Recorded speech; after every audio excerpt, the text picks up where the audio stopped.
Okay, we've come down the steepest chunk in this Ford EcoBoost 50 mile per hour thing that we're doing tonight. We're by the San Luis Reservoir. I can see the dam off to my right. I won't bother showing it to you because you can't really see it in the dark. You can just see some lights way out there, and not even that on this camera. We're at 28.3 now at the 70 mile point just passed. We're showing 159 miles to empty.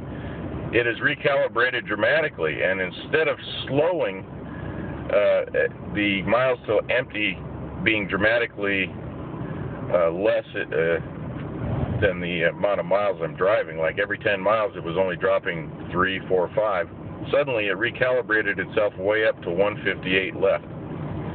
So I think it's seeing that this mileage is going on so long at this high of a rate that it's rethinking the whole estimation of the tank. So we're going to have to see how far this tank ends up going. I bottomed out at about 27.1 at the top of the hill.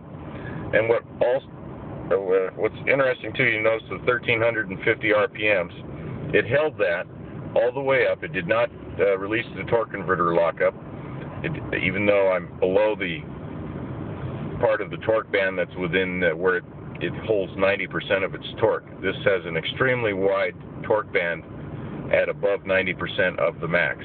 It holds 90% from 1700 to 5000 RPMs, and somewhere in that range it hits its peak of 420.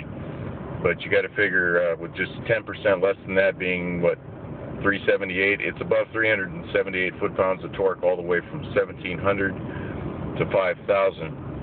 So at 1350, not sure what it's at, but there's still plenty that it didn't need to downshift or unlock the torque converter. So I think that's quite amazing. A little bit more about the why I took it off cruise. It does want to downshift to hold your speed. That's great.